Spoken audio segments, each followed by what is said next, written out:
서울 광진구가 국회의원 이정원입니다. 제작의 자율성을 계속 강조하니까 제가 앞선 질의에 이어서 몇 가지 좀 더 질문을 드려봐야 될 것 같습니다.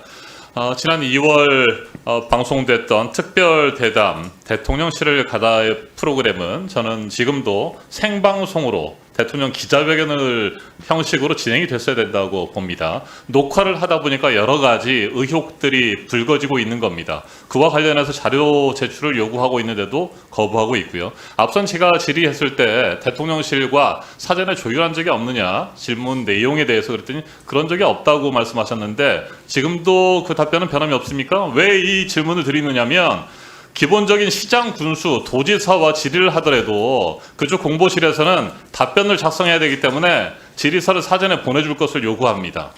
생방송의 경우에는 약속 대련을 하지 않도록 하는 원칙에 따라서 일부 시행되긴 합니다만 사전 녹화 대담의 경우에는 100%, 200% 사전 질의서가 갑니다. 그리고 거기에 대해서 그 해당 기관에서도 추가적으로 수정을 통해서 방송사와 조율을 하게 되는데 전혀 조율이 없었다라는 말 지금도 유효하십니까? 아니 의원님, 네. 제가 전혀 조율이 없었다고 말씀 안 드렸고요. 신년 대담인 만큼 조율하느라고 애먹었다라고 경제- 하는 부분에 대해서 제 질문하니까 조율하지 않았다고 했고요. 아닙니다. KBS 안에서 사회부, 경제부 각 부서 간에 조율했다 이런 얘기를 하셨잖아요. 네, 분명히 사전에 조율했기 때문에 아까 정치 공작이라든지 희생자 표현 이런 것들은 대통령실의 의중이 반영된 질의였다라고 저는 생각을 하는 겁니다. 자율 제작을 계속 말씀하시니까 질문을 그렇게 드린 것이고요. 다음 질문으로 이어가도록 하겠습니다.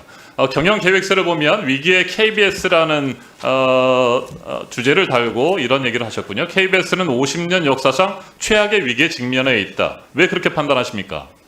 일단 가장 큰 거는 수신료 위기가 네, 돈 문제 말고요. 공중파가 사실상 다 위기입니다. 네, 컨텐츠 경쟁력도 약화되고 있다고 하는데 제가 굉장히 좀 중요한 포인트를 봤어요. 여기 보니까 드라마, 예능, 시사, 교양 등 KBS를 지탱하는 화제성 있는 프로그램이 부족해졌다. 시청자들의 이탈도 가속화되고 있다라고 하는데 뉴스는 빠졌어요. 이건 어찌 보면 본인이 뉴스 제작에 책임이 있고 앵커로서 시청률을 끌어올리지 못한 부분에 대한 책임을 통감하고 뉴스 부분은 살짝 뺀 것이 아닌가. 제가 그 입장에서 서서 보면 그런 생각이 좀 들었어요. 그렇지 않습니까? 뉴스 부분은 빠졌어요. 네, 뉴스도 드라마, 먼저- 예능, 시사, 교양 이렇게만 표현을 했기 때문에 질문을 드리는 겁니다. 자, KBS 내부적으로는 갈등과 분열이 심화되고 있다고 평가하는데 왜 KBS 내부에서 갈등과 분열이 심화되고 있다고 판단하세요? 신뢰가 무너졌기 때문 아닙니까? 노와 사, 또 직원들 간에도 서로 신뢰가 무너졌기 때문이겠죠. 신뢰가 무너지는 가장 큰 요인은 서로 간에 약속했던 것들을 제대로 지키지 않기 때문입니다. 그렇지 않습니까? 약속은 지켜야 되는 것이죠. 더군다나 노와 사가 단체 협약을 통해서 약속했던 국장 임명 동의제는 지켜야 마땅한 것 아니겠습니까? 지금 KBS 노조원이라고 하셨잖아요. KBS의 대표 노조인 언론 노조에서 단체 협약을 통해 국장 임명 동의제를 지켰던 거 아닙니까? 약속했던 거 아닙니까? 노와 사가. 더군다나 전임 사장, 박민 사장 전에 지켜졌던 그런 약속입니다. 이 임명 동의제가 왜 필요하겠습니까? 네, 노조원이니까 충분히 이해할 수 있을 겁니다. 지금은 인정하고 싶지 않겠지만 공정방송과 독립성, 제작의 자율성을 위해서 사장의 인사권을 일부 제한하더라도 노사가 단체 협약을 통해서 임명 동의제를 받아들인 겁니다. 거기에 따라서 노와 사는 성실하게 그 약속을 이행할 책임이 있는 것인데 박민 사장은 그 약속을 지키겠다고 지난해 11월 인사청문회에서 약속했음에도 불구하고 이걸 깼어요.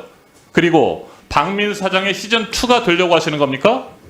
네, 박장범 후보자도 임명 동의제를 지킬 수 없다는 것이죠. 현재 법원의 가처분 판단을 네, 일단은 법원의 가처분이 존중하고요. KBS의 유사 협의를 계속 KBS의 진행하겠습니다. 임명 동의제와 관련된 법원의 가처분 결정이 내려진 게 있습니까? 네, 있습니다. 그 어떤 내용이었습니까, 결론이? 앞서 말씀드린 대로 이사회 심의 의결 거치지 않았다. 네, 그거와- KBS가 네. 법률 자문을 요청한 외부 로펌의 그다음에 법학 교수들의 의견을 보면 이사회 심의 의결을 거치도록 하는 내용을 단체 협약을 통해서 이걸 변경하려고 했을 때 무효라고 결론을 내린 그런 법원 판결들이 있고요.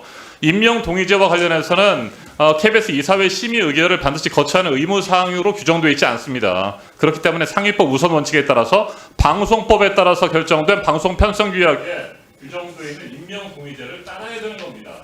그리고 단체 협약에서 노사가 어렵게 약속했던 공정 방송을 위해서 제작의 자율성을 위해서 제작의 자율성을 위해서 독립성과 공정 방송을 위해서 사장의 인사권을 일부 제한하더라도 우리가 이건 시행해보자라고 약속했던 것이기 때문에 지켜야 마땅한 것입니다.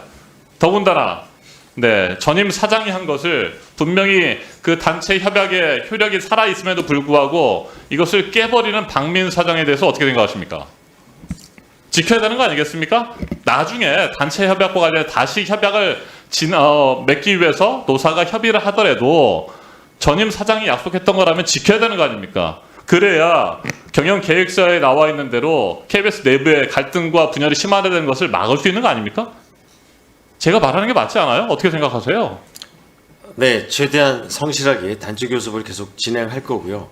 일단은 현재 현 집행부에서 가처분 신청을 받아놓은 법률적 판단도 동시에 존중해야 된다고 생각합니다. 네, 임명 동의제 반드시 지켜야 할 겁니다.